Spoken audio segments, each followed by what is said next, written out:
Šita bus pati lengviausia, žinokit, sėsti. Žinot kodėl? Jis nebus pati trumpiausia. Jis truks lygiai 10 minučių. Juokauju. Bet pabandysim labai sparčiai ir prabėgti. Aš taip, atsiprašau, kad šonu jūs, bet noriu veidų į dalyvius. Prabėgti tas temas, kurios tikrai aktualios rinkai ir kurias jau Aušra nemažai palėtė ir truputį Simonas palėtė savo pristatymuose. Labai ačiū ir dėkoju visiems sutikusim šiandieną pasidalinti savo patirtimi. Iš tiesų turbūt kalbėsim, koncentruosimės ir sutarkime, kad kalbėsim tik apie žemės reformą, ne apie visą tai, kas buvo ir plačiau paliesta. Tam mes turėsim kitų formatų. Kitą savaitę pasibeldėme ministeriją ir ačiū, kad ministras įsileido mus pašnekėti praktiškai. Man tokia viena mintis kilo po gerbiamo Anušausko šito viso pokalbio, kad aplinkos ministerijai reikėtų truputį pavadinimą pakeisti, vieną raidę pridėjus. Jeigu amas taptų kamu, pavyzdžiui, metams bent jau, tai išgirdus, kaip sparčiai jie projektus Seime derinasi ir stumėsi, tai matyti ir mūsų klausimam tai būtų daug palankiau. Bet čia gal pasiūlymas bus politinių partijų lyderiam, kurie čia sėdės. Tai tuomet gal griebėm jauti už ragų, nes aš kaip sėdėjau čia priekyje, tai iš dešinės ministrės, iš kairės viceministrės, toks šurmuliukas vis būdavo po Aušros vienos ar kitos tokios adatėlės į tą daržą, tai aš leisiu ir sureaguoti į tai, nes girdėjau, kad ne viskas gal taip kaip yra, tai tikrai ta proga bus, bet noras galbūt yra pradėti nuo Aistės ir Monikos, galbūt netgi nuo Monikos, aš galvoju pradžiai,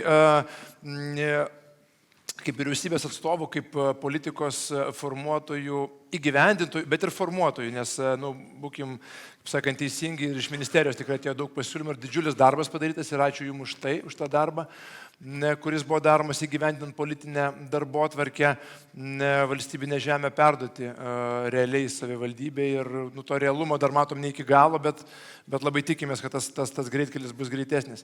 Tai ar pasiekti politiniai tikslai, galbūt čia klausimas Jums abiem ir su kokiais turbūt iššūkiais reiktų planuoti verslui susidurti šiais metais, nelengvais metais, kaip mes kalbėjom, jie turbūt bus prisitaikymo metai, kam rengtis, kam ruoštis, tą sausio mėnesį tokį nurijom be realaus valstybinės žemės patikėtinio, judam į priekį, bet norisi, kad už tai gautume kažką greitesnio. Ar galime to tikėtis? Paskui paklausime ir Adomo iš savivaldybių perspektyvos, bet ministerija, ar jūs patenkinti, kokie artimiausi darbai, pasidalinkit, prašau, Monika. Taip, laba diena. Iš tikrųjų, taip, manau, kad visi politiniai tikslai yra pasiekti, nes šiandien mes turime visas savivaldybės, visas 60, kurioms yra perduota valstybinė žemė, miestų miestelių teritorijose, tai yra perduota apie 112 000 hektarų. Ir tai reiškia, kad savivaldybės yra visa teisės valstybinės žemės patikėtinėmis. Ir iš tikrųjų šitas sprendimas perduoti valstybinę žemę buvo priimtas 22 metų birželio mėnesį. Ką tai reiškia? Tai reiškia, kad mes per tokį sąlyginai trumpą laiką padarėme labai daug žingsnių. Tai pirmiausia, buvo priimtas sprendimas, jog politikos formavimo funkcija, valstybės žemės formavimo funkcija perkeliauja iš Žemės ūkio ministerijos, kuri rūpinasi žemės ūkio politiką, į infrastruktūrinę plėtros ministeriją, tai yra į aplinkos ministeriją. Ir mes dar tik 1 metus formuojame šitą politiką ir mes atlikome tikrai didžiulius darbus. Antras dalykas buvo apsispręsta, kad mes turime peržiūrėti nacionalinės žemės tarnybos vykdomas funkcijas ir dalį funkcijų siekiant efektyvinti ir valstybės išteklių naudojimą ir procedūras atiduoti valstybiniai teritorijų planavimo ir statybos inspekcijai, tai yra žemės naudojimo valstybinė priežiūra. Na ir kitas momentas, ką ir minėjau, kad žemė perkelioja savivaldybėms. Tai šiandien žemė savivaldybėms yra perduota, taip tie tikslai pasiekti. Ir savivaldybės, mano galva, tikrai yra pasiruošusios, nes mes tą žemę ne tik faktiškai perdavėm, bet mes savivaldybėm atidavėm ir visą komplektą įrankių. Tai pirmiausia, savivaldybėm ir žmonių. Tai tą ir noriu pradėti, gal pavadinau įrankiais, bet iš tikrųjų visas komplektas būtent tų priemonių, kaip savivaldybė sustvarkys su perduota funkcija, tai pirmiausia, tai yra žmonės. 154 etatai išjudėjo iš nacionalinės žemės tarnybos ir jie buvo paskirstyti visom savivaldybėm, atitinkamai pagal savivaldybės dydį, nuo 1 etato Vilniuje iki 20, nuo 1 etato mažoje savivaldybei iki Vilniuje 24 etatų. Tai perėjo žmonės, atitinkamai perėjo ir valstybės dotacija, būtent šitoms funkcijoms vykdyti. Tai yra pirmas dalykas. Antras dalykas tai yra tai, kad savivaldybėm mes perdavėme ir sukurtus skaitmeninius įrankius paslaugoms teikti. Tai reiškia, kad savivaldybėm perėjusios tokios funkcijos kaip valstybinė žemės nuoma, panauda, sutikimų išdavimas, atlyginimų už statybą valstybinė žemės skaičiuoklė, viskas yra skaitmenizuota ir visa tai gali būti daroma žemės informacinėje sistemoje. Tai šitoje vietoje perdavėm būtent ir įrankius dirbti ir savivaldybės gali puikiausiai startuoti. Kitas momentas - teisinė bazė. Pagrindinė teisinė bazė, kuri reikalinga savivaldybėm funkcijom vykdyti, yra.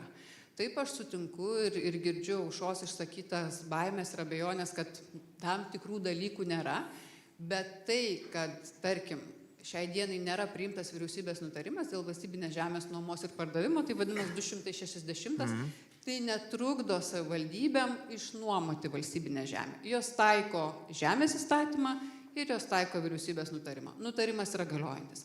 Dabar yra rengiamas to nutarimo pakeitimas, jis bus pildomas tą apimtimi, kas atsirado naujo žemės įstatyme, o pagrindinė naujovė atsiradusi žemės įstatyme tai yra tai, kad leidžiame, būtent atsiranda galimybė, kuomet yra suformuoti sklypai prie apleistų statinių, atsiranda galimybė būtent sudaryti žemės nuomos sutartį, ko iki to galiojęs reguliavimas nenumatė. Tai yra viena iš tokių pagrindinių bazinių naujovių, kuri taip pat atsigūs į naująjį nutarimą. Bet iš principo visa teisinė bazė yra paruošta. Kalbant dar apie tą dar žemesnio lygio teisinę bazę savivaldybių pusėje, tai tikrai yra išsakytų baimių, kad savivaldybės nespėjo tvarkų pasitvirtinti ir, žodžiu, dar nieko nespėjo. Taip. Tai savivaldybės turėjo tą patį sausio mėnesį pasitvirtinti, bet kitas dalykas, net jei ir nepasitvirtino savo sutikimų tvarkų, nusimačiusios kai kurios yra vasario mėnesį pasitvirtinti, vis tiek visus sutikimus jos gali išduoti per mano minėtą žemės informacinę sistemą. Ten yra viena forma, viena tvarka, pareiškėjas užpildo prašymą, noriu gauti sutikimą dėl tam tikrų veiksmų valstybinėje žemėje ir savivaldybė puikiausiai tuos sutikimus. Čia labai svarbu, nes dar ne visos didžiosios savivaldybės, tame tarpe Kaunas yra pasitvirtinę, labai džiugu, ačiū Adomui, kad Vilnius paskubėjo pirmieji, Klaipėda, bet Kaunas dar yra vakuumas, tai reiškia, tai stipri žinia, kad galim to nelaukti, reiškia naudotis įrankiu, kurį mes gal dar galiu ir parodysim ant ekrano. Taip, galėsim ir parodyti. Tai tikrai taip ir gali savivaldybės puikiai vykdyti. Na ir dar vienas svarbus dalykas tai yra tai, kad savivaldybės labai puikiai žino, kokios funkcijos perkeliavo ir savivaldybės yra motyvuotos. Motyvuotos priims sprendimus, motyvuotos, kad procesai judėtų. Ir aš net nebejoju, kad Adomas pasidalins tą patirtimi, kokius jau sprendimus priėmė ir tikrai nestoja. Dėl sausio mėnesio, iš tikrųjų vienas toks momentas, kad tarsi irgi girdime, kad sakom, kad va čia sustojo verslas ir panašiai. Taip. Iš tikrųjų, sausio mėnuo buvo objektyviai būtinas, kad atliktumėm tą faktinį žemės perdavimą. Vyriausybė priėmė nutarimą dėl žemės perdavimo sausio 10 dieną, atitinkamai buvo rengiami žemės priėmimo perdavimo aktai, derinami su savivaldybėmis, pasirašoma iš abiejų pusių ir tada perduodama registrų centrui registruoti būtent patikėtinio teises. Tai iš tikrųjų visa tai užtrunka objektyviai ir tas sausio mėnesis praėjo ir dabar savivaldybės yra, mano galva, visiškai pasiruošusios startuoti. Klausimas, kokie bus iššūkiai verslui, mums visiems. Manau, bus daug tų iššūkių. Tai tikrai bus pradedant nuo savivaldybių, taip jos yra pasiruošusios, bet taip joms kils klausimų. Čia mes tikrai esame pasiruošę ir bendradarbiauti tiek mes kaip ministerija, tiek nacionalinė žemės tarnyba taip pat bendradarbiaus ir konsultuos savivaldybės. Ir lygiai taip pat tie patys teisės aktų projektai, kuriuos mes dar turime parengti, bet visa tai vyksta eigoje. Bet iš tikrųjų matyti toks svarbus dalykas, visus tos iššūkius mes matome, suprantame, bet kartu reiktų matyti, atsakyti dar ir savo tokį klausimą, kad kas būtų, jeigu nebūtų šitos reformos ir kaip Aušra užsiminė, kad gal geriau nereikėjo daryti, nes jeigu jau nepasitikit savivaldybėm iki galo, tai gal iš vis nereikia. Tai, savivaldybių yra visokių, tai aš suprantu tą jautrumą. Saugiklius įstatymuose reikia sudėlioti visiems, nes įstatymai taikomi visiems. Bet iš tikrųjų aš manau, kad per tuos metus mes padarėme labai daug ir matyt galim užduoti klausimą, kas būtų, jeigu prieš metus nebūtų perduota būtent šitos politikos formavimo funkcija aplinkos ministerijai, Tai matyt, kad Žemės ūkio ministras su 2 viceministrais diskusijose Ta nedalyvautų. ministerija mes dirbam 3 statybų metus, mes klausimais. puikiai žinom jų galimybės. Tai matyt, kad iššūkių bus visiems, bet kad darbo padaryta daug, tikrai aš manau, kad verta paminėti. Tai ačiū ir tikrai ačiū už tą darbą ir ministrui girdint, labai ačiū ministrė, kad sugrįžot ir išgirsit šią diskusiją. Ačiū Monikai, ačiū ir Daivai, kuri pradžioj pradėjo šitą klausimą vesti. Tikrai tas darbas didelis. Tai aš nesutinku su Aušros pastebėjimu, kad gal geriau darykim ir taisykim ir gelbėkim. Aiste, ar patenkinti jūs šią reformą, ar nematot, išgirdę ir čia sakykime, ir galbūt gaunami jau kaip komitetas, gaudami tam tikros, nežinau, kritikos ar pastabų ar pasiūlymų iš mūsų profesinių bendruomenių, kurios taip pat čia yra, iš savivaldybių galbūt, ar viskas buvo atlikta bent 90% gerai? Aš savo tai tikrai nerašysiu blogesnio pažymio negu 10. Bet jeigu rimtai, tai šiandien turim vasario 8 dieną. Dar tik startavo įstatymo veikimas, tai neskubėkim, nenuteiskim ir klausiausi Aušros ir atrodė, norisi sulys po žemę, nes tik viskas blogai.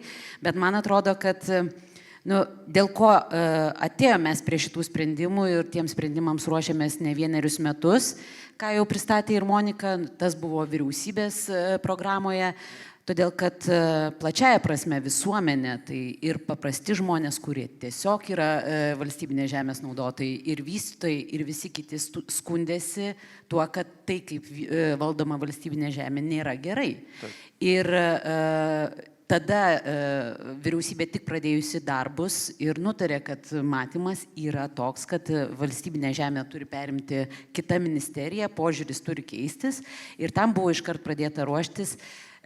Ir man atrodo, ką irgi Aušra pasakė, kad galėjo būti ilgiau, pereinamieji laikotarpiai ilgesni, nėra gerų, ilgų pereinamųjų laikotarpių, nes institucijos vis tiek pradėtų ruoštis pokyčiui paskutinį pusmetį, nes visada yra tų darbų, kuriuos reikia dabar daryti. Tai man atrodo, kad jeigu mes norėjom daryti pokytį, tai taip kaip jau pasirinkom, tai man atrodo, tai yra geras darbas. Dabar, ką Mindaugas bando išprovokuoti, paklausti dėl tos parlamentinės kontrolės. Turiu pasižymėti klausimą. Tai mūsų komitetas paprastai klausosi, ką sako socialiniai partneriai ir jeigu mes aiškiai gauname signalą apie kažkokią sisteminę problemą, kuri guli mūsų įstatymuose užkoduota, tikrai mes ją imamės ir prisipažįstam, net jeigu ką tik priimtas įstatymas veikia kaip nors šlubai, blogai sudėti įstatymo pereinamieji laikotarpiai ar dar kažkas, prisipažįstam, imam ir padarom ir pakeičiam. Tikrai nėra taip, kad mes įrodinėjom akis išvertę, kad ne, esam neklystantis ir bus tik taip, kaip mes kažkada nusprendėm. Tai jeigu bus tokių problemų, kur tikrai socialiniai partneriai, tie, kurie gyvena tuose klausimuose, ar statybos įstatyme, ar žemės įstatyme, sakys, kad čia yra konkreti problema, reikia keisti, nes mes turim A, B, C, D ir terminus ištestus, nepagristus, 3 kartą einam ir taip toliau ir panašiai. Mes pasiruošę tą padaryti, išklausę visų pusių, kaip ir visada komitete būna. Ir tikrai pakeisim ir tikrai atliepsim į tą poreikį, nes visa valstybė yra suinteresuota dirbti taip, kad kiekvienam būtų kuo patogiau ir rezultatai būtų kuo greičiau. Dar jeigu labai trumpą remarką į pristatymus, aš norėčiau atkreipti dėmesį, kad ypač apie paskirtis kalbant buvo pristatyti projektai. Tai reiškia, kad tai yra dar tas žalias variantas, ties kuriuo vyksta diskusijos ir ministerija tikrai yra pasiruošus atliepti į kai kuriuos išsakytus pasakymus ir į kai kurias problematikas, bet tikrai sutikit, kad pokytis yra labai reikalingas. Mūsų aplinkos komitetas buvo užverstas įvairiais skundais dėl neteisingo vystymo. Aš nesakau, kad čia tokie vystytojai, kurie neteisingai vysto, bet įstatymai galioja visiems. Ir ir kartais tie keli Kartais nukenčia tie niekadėjai, gerieji, kurie taiso tų blogųjų klaidas. bet negali parašyti, kad įstatymas galioja tik tam, kuris bandys jį apeiti arba kažkaip tai. Gal Tai va, reikėtų? tas ir gaunasi. Ir dar vienas, ką kalbėjo apie tuos saugiklius. Ir va čia jau programėlėje užsidegė dėl tarybų. Aš sutinku, kad tarybos galbūt yra, kaip čia per riebiai užsigriebta, kad taryba turi patvirtinti nuomos sutartį. Kita vertus, tai nėra visai žemės įstatymo klausimas, tai yra labiau savivaldos klausimas, kuris buvo... Bet savivaldos įstatymo klausimas, kur buvo perprojektuotas visas mąstymas apie savivaldą. Kita vertus, mes darom tam tikrus pokyčius, kalbam ir apie teritorijų planavimo dokumentų ir statybos leidimų grąžinimą administracijos tvirtinimui, kad nebūtų vien meras, pavyzdžiui. Tai aš manau, kad ir tai gali būti vienas iš diskusinių klausimų, kuriuos galim pakeisti. Ir dėl tų saugiklių, kurie yra įstatymė 6 išvardinti dėl nuomos sutarčių ir kad nuomos dydžių. Ploto dydžių, sandorio dydžio, saugomų teritorijų. Vis dėlto ministerija buvo daug dosnesnė šitoje vietoje ir pirminiam variante nebuvo šių saugiklių, bet teisėkūroje dalyvauja ir derinančios pusės, ne visada tai yra tik tai vystytojai, tai yra ir STT, ir kitos institucijos.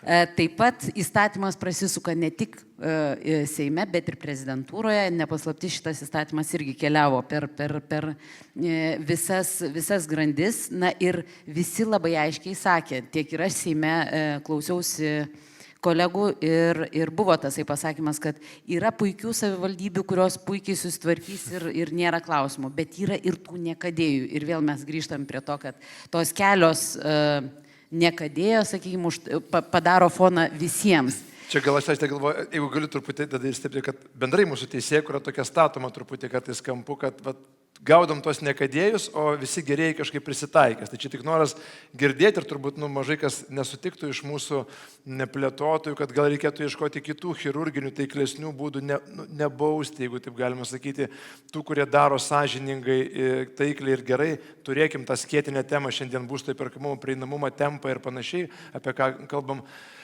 Statydami karinius miestelius ir kitą infrastruktūrą, bet ir būstui, ir komerciniam objektam, kuriuose mes kviečiam verslą, užsienio verslą, kuris taip pat saugo mūsų šalį, nesudarykim tų papildomų kliučių. Tai čia palinkėjimas jums einant sekančiai kadencijai, tikiuosi, kad tikrai toksai darbštus žmogus ir girdintis žmogus, tą tikrai galiu turbūt ir aš, ir Algis galim patvirtinti, kad tikrai esam kviečiami, dalyvaujam, ne visą laiką priimat mūsų siūlymus, faktas, ne visą laiką ir pusę mūsų siūlymų priimat, būna, kad tik vieną arba ne vieno, bet galimybę pasisakyti mes turim. Tai kad tas naratyvas jisai būtų svarbus, tai tokį palinkėjimą turiu. Jeigu galiu, bėgam truputį į priekį, nes turėsim, labai ačiū, kad jūs dalyvaujat, net nereikia sakyti, išmokę pamoką puikiai, jeigu matot QR kodą, įskanuojat ir darot, kas jame paprašyta. Tai labai gerai užduokit klausimus, pasireitinguokim, kas prisijunkit irgi paspauskit tokį ir jų vieną klausimą priėmėm ir pritarimą turim, pritariu naujiem pakeitimam, puiku. Tada Adomai, pačiam klausimas vis tiek apie savivaldybės daug kalbam, jūs esate blogoji ir geroji savivaldybė, kaip manot, pagal jūs pritaikomi įstatymai ir jums tenka prisitaikyti prie įstatymų, bendraja prasme, ne vien tik žemės įstatymų. Mes vienintelė greičiausiai tokia savivaldybė Lietuvoje ir manau, kad apskritai sudėtinga Vilnių lyginti būtų su kitom savivaldybėm, nes šiandien greičiausiai į Lazdynų baseiną ateis daugiau žmonių negu didžioji dalyje savivaldybių gyventojų gyvena. Tai kai tie įstatymai taikomi iš principo tiek Vilniui, tiek kitoms savivaldybėm, natūralu, kad mes visiškai kitokius iššūkius turime negu tos mažesnės savivaldybės. Gal galime su Kaunu, su Klaipėda šiek tiek lygintis, bet daugiau pagal dydį, darbuotojų skaičių, visą kitą, manau, kad natūralu, kad šiek tiek kitokie esame. O manau, kas liečia šitą pertvarką, tai sakyčiau, kad mes pakankamai sėkmingai tam pasiruošėm. Tikrai nemanau, kad iki dabar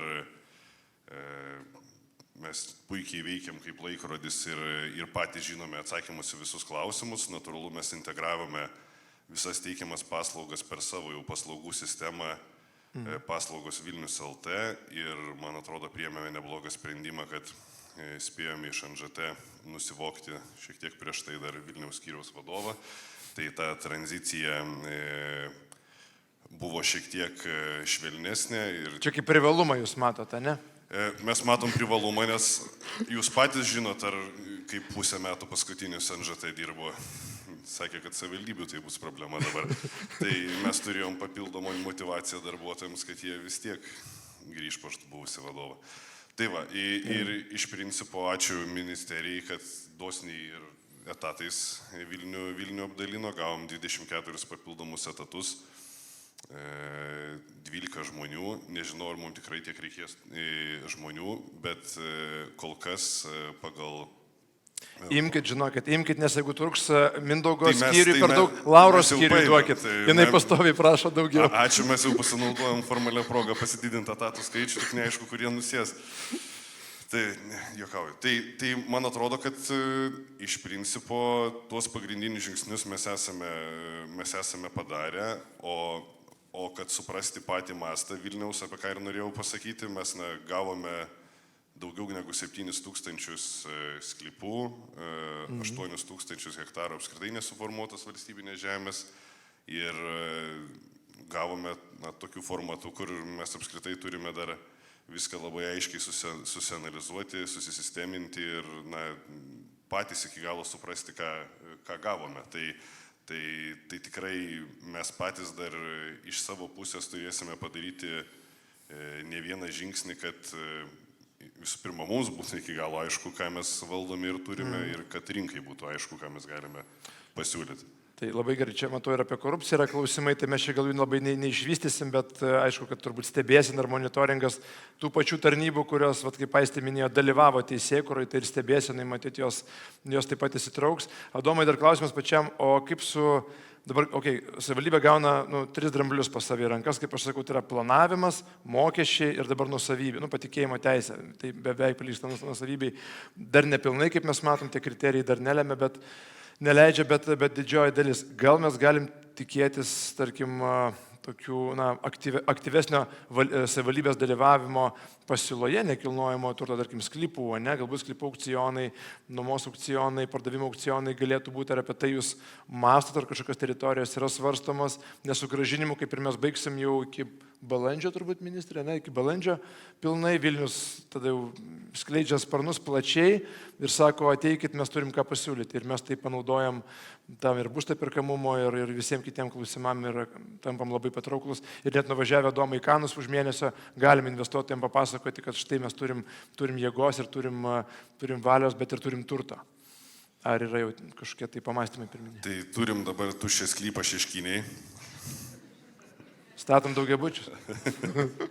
Ne, o šnekant gal pradedant šiek tiek nuo pradžių, tai bendrai paėmus, kodėl savivaldybei, iš toliau gal prieinant prie jūsų klausimo, kodėl buvo svarbu, kad mes gautumėm tą funkciją, reikia suprasti, kad mums planuoti miestą ir apskritai viešąją socialinę infrastruktūrą būdavo labai sunku. Mes būdavom kaip ir miesto šeimininkai, bet be žemės, tokie našlaičiai. Jeigu norėdavom kažką pastatyti, patys galėdavom bandyti kišti mokyklų sklypus. Ir jeigu matote ten iš kažkokios paskutinės socialinės infrastruktūros, kur yra pastatyta iš sporto bazių, baseinų, dar kažko, viskas yra sugrūsta į mokyklų sklypus, nes tik tai juos mes ir turėjome. Tai iš miesto apskritai planavimo pusės tai jau yra labai didelis pliusas. Tai jeigu mieste vystysi socialinė infrastruktūra, užtikrinanti kokybiškesnį gyvenimą, tai tikėtina ir vystytojams, ir gyventojams tai bus gerai. Nereikės vystytojams tos infrastruktūros statyti, jūs ją statysite kaip ir turėtume. Reikės tik didesnį dabar infrastruktūros mokestį mokėti, kad būtų iš ko tas infrastruktūras statyti. Ne, juokauju. Tai va. Tai kitas juokus. Kažkaip labai sureagavo tai primtai. Tai va, kas liečia, ar mes dabar čia paleisim viską ant aukcionų pirmais metais ir įsiparduosim, tai turiu nuvilt, kad greičiausiai ne, nes kaip ir minėjau, kad mes patys dar turime suprasti, ką mes turime. Kitas dalykas, mes taip pat turime nusimatę ir tam tikras prioritetinės miesto teritorijas, kurias mes irgi matom tos vadinamos transformacijos galimybės. Bet lygiai taip pat galiu pažadėti, kad nesėdėsime užsisėdę ant tos žemės ir jeigu matysime, kad tai gali būti geriems tikslams kitiems panaudota, tai tikrai ją atversime. Palinkėjimas. Nenoriu, kad šiandien išeitų žinia, kad Vilniaus miestas išparceliuos žemę, kurią ką tik gavo. Jums dabar temų užtenka ir šiaip jūs iš laidų neišeinate Adomai ir merui turbūt grįžus iš Briuselio, to nereiktų. Tai tik palinkėjimas matyti, sekti galbūt gerąją Turto banko, kurio valdybos pirmininką mes visai nesenai turėjom scenui, praktiką ir taikliai reaguoti į rinkos poreikius, žinoti jos, konsultuotis ir neužsidaryti, gerąją prasme noriu sakyti, tai, bet neužsidaryti ir neužsisklęsti ir dalyvauti tame procese. Tai ačiū Adomai, bėgam į priekį, žinau, truputį į kavą įlysiu, bet tikrai tema labai aktuali, manau, kad prieštaraujančių nėra, kaip sakė Regimantas, balsuojančių kojomis nematau ir man šviesos neišjungs, kaip jam. Algimantai, projektuotojų bendruomenė, architektų bendruomenė, kūrėjų bendruomenė irgi sutiko ir sekė ir dalyvavo tame procese ir mes kartu ir pasiūlymas esam teikę tiek statybų įstatymo, tiek dar žemės klausimais. Kaip jūs priimat, kaip tas pirmas mėnuo, ar supranta jūsų bendruomenė, ar viskas yra gerai, gal jau irgi bruzda, kaip ir vystytojai, dantį griežia visą sausio mėnesį, pasidalink savo galbūt cecho išvalgomis. Kadangi Pradžioj sakyti tik apie žemę kalbėti, apie statybą nekalbėsim. Nekalbam apie žemę. O žemę supratau, kad tik vakar paleido instaliaciją, tai mes dar nespėjom praktiškai pasinaudoti šituo, kaip veikia, kas veiks. Kad prieš tai buvo blogai ir mieste buvo keli žemės šeimininkai, tai tikrai nebuvo gerai, nes gatvės priklausė miestui, tada dalis įsiterpusių sklypų NGT, nesuformuoti sklypai ir visa kita. Ir mums gal projektuojant labiausiai tas su sutikimais visais iki projekto, su tinklais, su šaligatviais ateiti. Dabar bus vienas šeimininkas, tai reiškia vienu šeimininku, vienu kaimynu, taip sakant, bus mažiau. Tai yra gerai. Dabar apie tą pačią reformą, ar jinai savivaldybė, jeigu čia iš šono padėti jau tos nuomos klausimus, kurie, pirmas etapas, pas mus ateina jau visi išsinuomavę, jau projektuoja. Taip. Tai jeigu perėjo NGT su visom funkcijom į atskirą savivaldybės skyrių, tai tada iš esmės kaip ir nieks nepasikeitė. Tik tai vietoj to, kad buvo NGT, dabar bus savivaldybė, reikės teikti tos pačius prašymus. Aš tave papildysiu, šitoje vietoje susilpnėjo NGT, kaip mes tai matom ir kaip mūsų nariai signalizuoja, bent jau antro didžiausio Lietuvos miesto pavyzdys rodo, kad stiprėja savivaldybė, bet NGT, kuri lieka pagal punktus atsakinga už tam tikrą veiklą, jinai truputį silpnėja ir ten žmonių galbūt bus sunkiau prisikviesti. Tai va čia galbūt girdint ir politiniai vadovybei tai reikėtų atkreipti dėmesį. Bet aš matyčiau tokį lūkestį, kad kreipiantis į savivaldybę, tarkim, statybos leidimą, kuris dabar bus pagal projektinius pasiūlymus, pagal eskizinį projektą su tinklų schemom, kad tas derinimas projektinių pasiūlymų kartu bus ir kaip ir sutikimas žemės valdytojo, kad nereiks kaip pas kaimyną privatų savininką eiti 2 kartus, užtenka 1 kartą ateini, susiderini, važiuoji toliau. Tai lygiai taip pat ir savivaldybė, kad tai tada matyčiau didelę prasmę tų procesų sutrumpėjimų ir automatiškai laiko visam iki statybos leidimo, tai tikslai būtų pasiekti. Supratau. Monika norėjo sureaguoti. Tikrai taip, ir iš tikrųjų norėjau patikinti tai, kad šitoje vietoje yra tai, kuomet asmuo kreipsis su prašymu gauti statybą leidžiantį dokumentą, tuo pačiu sprendimu bus iš karto įdėtas ir sutikimas. Tai šitoje vietoje procedūros tikrai sutrumpėja ir šitoje vietoje nesvarbu, ar savivaldybė yra vienas skyrius atsakingas už statybas, teritorijų planavimą ir žemę, ar yra ten 3 ar 2. Institucijos sprendimas bus vienas ir institucijos sprendimas bus aiškus. Žinoma, išliks galimybė dar, jeigu, tarkim, vystytojas norėtų, jis iš anksto gali į savivaldybę kreiptis ir gauti sutikimą. Bet jam tokių 2 žingsnių nereikia žengti, užtenka gauti statybą leidžiantį dokumentą. Aš vieną momentą tik norėjau dar sureaguoti dėl to momento, kad Vilnius išparceliuos čia visą žemę. Tai iš tikrųjų svarbus dalykas yra tai, ką mes ir kalbėjom apie saugiklius, kad valstybinė žemė perduota patikėjimo teise savivaldybėms, tai kartu yra išlikę ir saugikliai. Ir vienas iš tokių saugiklių tai yra tai, kad savivaldybės neturi teisės parduoti valstybinės žemės, tai yra nei viena savivaldybė negali parduoti, jie gali išnuomoti arba suteikti panaudai. Tai šitas momentas yra labai svarbus, pardavimo funkcija ir toliau lieka nacionalinės žemės tarybos kompetencija. Tai va šitas momentas svarbus, bet ką Vilnius tikrai galės daryti ir kuo galime pasidžiaugti, kad šiais metais yra suplanuotas atkūrimo, nuosavybės teisių atkūrimo baigimas proceso miestuose. Ir Vilnius jau šiai dienai yra informavęs, kad pakanka sklypų tiek, kiek yra, pagal tai, kiek yra pareiškėjų, pagal plotą. Dėl to Vilniui jau yra atviras kelias paleisti sklypus nuomai aukciono būdu. Tai tikrai Vilnius jau šitą galimybę turi. Ir visos kitos savivaldybės lygiai taip pat turi informuoti nacionalinę žemės tarnybą, kad jeigu jų teritorijos yra dar išlikusių neišnagrinėtų prašymų dėl nuosavybės teisių atkūrimo, visos jos irgi turi priimti sprendimus, kad sklypų pakanka pagal plotą. Tai tą šiai dienai mano žiniomis yra padarę Vilnius ir Trakų. Vilnius, Trakai ir turbūt kas ten dar buvo likę. Dar savivaldybių tikrai yra daugiau. Dar smulkios, bet kur vyksta plėtra, turbūt čia paskutiniai, kurių laukia. Tas yra aktualu, kad galėtų pradėti aukcionų, būtent nuomą. Tai būtų tiek. Ok, ačiū. Aušra, į pabaigą, taip einant, tau išgirdus ir išklausius visą šitą spektrą, sakykime, ir savivaldos, ir atliepimą Aistės ir Monikos, ar truputį ramiau, sakykime, ar ir toliau, ar vis tiek mes manom, kad sprendimai padaryti blogi, reiktų nukelti įstatymą, nežinau, nukelti nebegalim, čia statybos, buvo klausimas dėl įsigaliojimo nukelimo, turbūt irgi nėra svarstama. Gerai, iš pradžių dar trupučiuką jungsiu piktąją Mudėnaitę dėl to mielasis viešasis sektorių. Kodėl negalima padaryti tų perdavimo priėmimo aktų spalio mėnesį ir pasakyti, kad jie įsigalios nuo sausio 1 dienos? Kodėl? Ir vėlgi, ir kodėl negalima padaryti taip, kad tie darbuotojai paskutinį pusmetį pusę etato dirbtų ten, o kitą pusę etato dirbtų ten. Ir kad niekas nesustotų. Tai čia iš tų refleksijų apie dalykus, kurie, ne visai pavyko. Žiūrint į ateitį.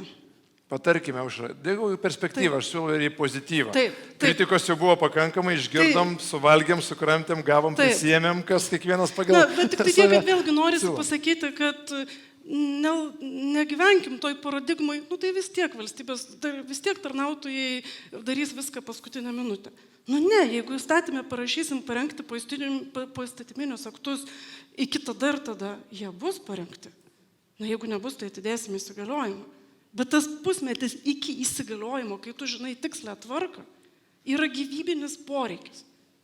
Labai labai prašome tai padaryti.